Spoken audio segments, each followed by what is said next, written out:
In times of hardship, it's not an unnecessary exercise to fortify our spirit with philosophical ideas and some great example of how people manage to handle great pandemics like Plague of Justinian, Black Death, New World smallpox or Spanish flu.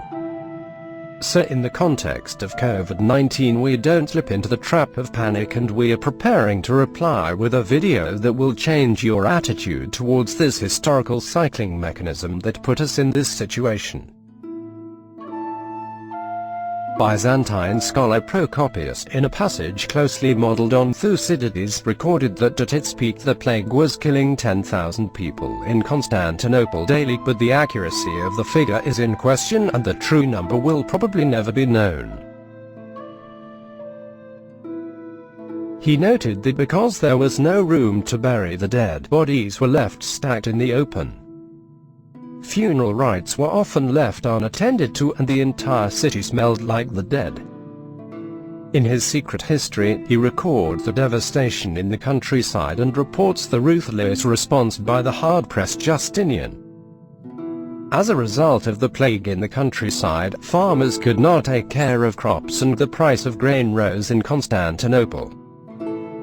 Justinian had expended huge amounts of money for wars against the Vandals in the region of Carthage and the Ostrogoths kingdom in Italy, but he also had dedicated significant funds to the reconstruction of great churches such as Hagia Sophia, a mega-structure burned down in 532. The Hagia Sophia anchors the old city of Istanbul and has served for centuries as a landmark for both Orthodox Christians and Muslims, as its significance has shifted with that of the dominant culture in the Turkish city. Justinian chose geometer and engineer Isidore of Miletus and mathematician Anthemius of Tralles as architect. The construction is described in the Byzantine historian Procopius's writings. Columns and other marbles were brought from all over the empire, throughout the Mediterranean. The idea of these columns being spoils from cities such as Rome and Ephesus is a later invention. Even though they were made specifically for Hagia Sophia, the columns show variations in size. More than 10,000 people were employed. This new church was contemporaneously recognized as a major work of architecture.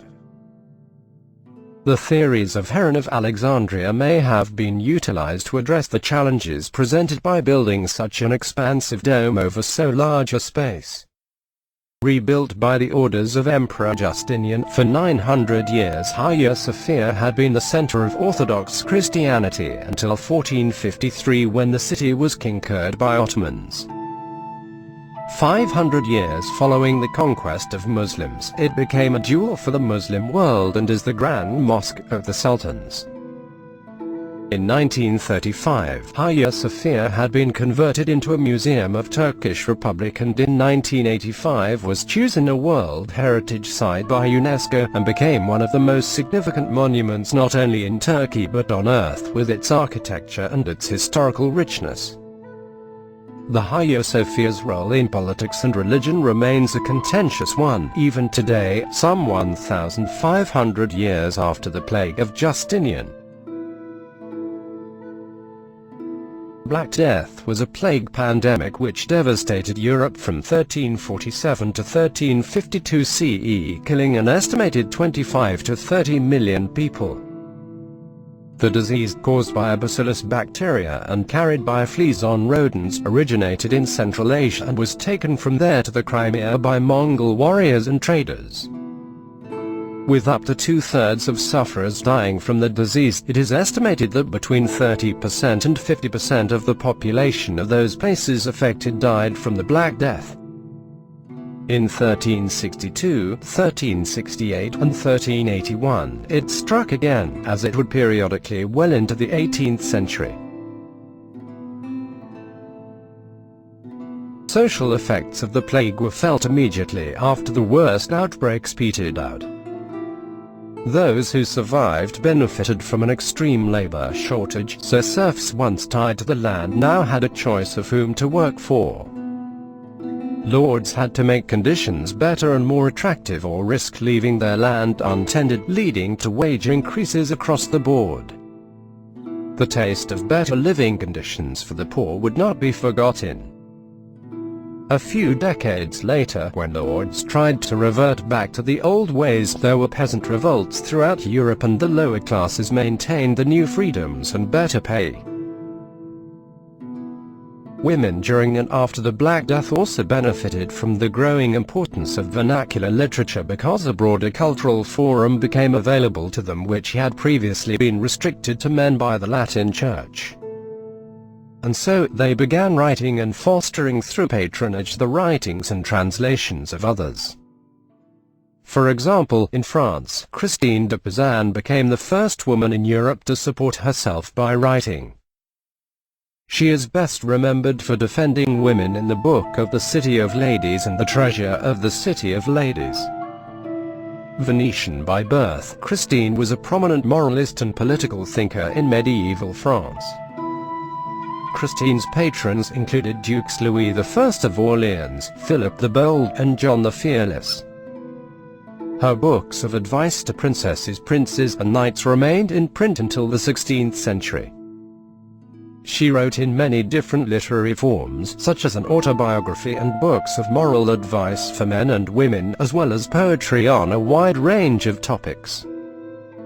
In her treatise The Letter to the God of Love, she responded to Jean de Meun's anti-feminist writings found in his conclusion of Romance of the Rose. Her treatise marked the first instance in European history where a woman was able to respond to such diatribes in writing. With so much land readily available to survive as the rigid hierarchical structure that marked pre-plague society became more fluid. The Medici family, important patrons of Italian Renaissance culture, originated in the rural area of Mugello in Tuscany and moved to Florence soon after the plague. They initially established a fortune in the wool trade and then branched out into banking. As the family achieved wealth and power, they promoted such artists as Filippo Lippi, Sandro Botticelli, and Michelangelo, not to mention producing 4 popes and 2 regent queens of France. Such mobility have been possible without the social and economic upheaval caused by the Black Death or other pandemics. Historians will likely debate this question for many years, but we certainly know that humanity is capable to recover from this kind of situation with a progressive spiritual reply. We look forward to your opinions in the comments section below. The description of this material is also available on our website spiritualalbum.com, and do not forget to subscribe to follow the future posts. Until the coming date, remember that the light of man is his thought and this is his most valuable asset. See you soon.